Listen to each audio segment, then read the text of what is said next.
purpose of the ideal is to draw us out of our current level of egocentric identification. If it doesn't do that, it's not an ideal. It's just an idea that you like playing with. Self-realization. It's a fantastic idea, and we can play with it all we want. And it's very interesting, it's fascinating. Or being a better wife and mother, being a better husband and father, it's a great idea. Unless when we invoke that idea, it actually draws us up, then there's no point having it. So that means it must be above us, obviously, but it also must be sufficiently close to us that we feel we want to reach for it.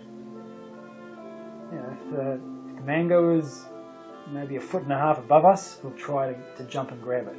If it's at the top of the tree, we won't even bother. So it must be close enough to inspire us. So when it's close enough, that means that we can see it. Proximity means our ability to really grasp it intellectually and to feel for it emotionally, to have that affinity.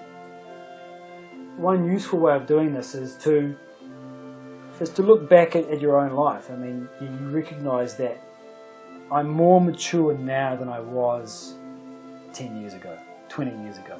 I do have a deeper understanding of what it means to be a good partner. I am a better partner now than I was when I first got into my marriage. Why? Well, because I've learned so much. Knocks and shocks of life have had some effect.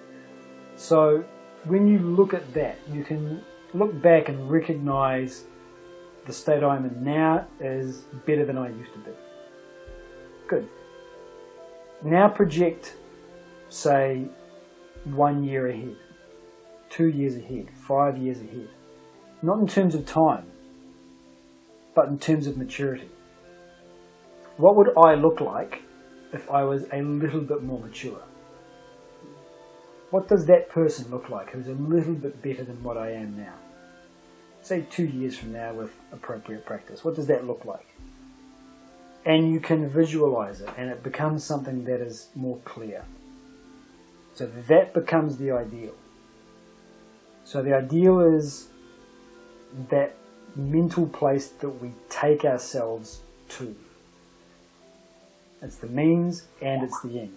Because the moment we occupy that place, a more mature me, the moment we engage with it, we're already there. When you envisage the slightly more mature self, where are you? You're in that slightly more mature self. So the practice of envisaging that ideal is taking yourself there. You're already there. Nothing else needs to be done. You're in it. The problem is that we have all of this past momentum, and that will continue to exert its force and knock us off and influence us in different directions. And so that's why it's a practice. Because even though in that moment we're there, we're not established. And the moment we relinquish our effort, we go back to our baseline. So it is a path, it is also a goal. So all of the yogas function on the fundamental principle, as you think, so you become. When we envisage the ideal and when we maintain it, we are becoming that. We're creating a memory of ourselves as that.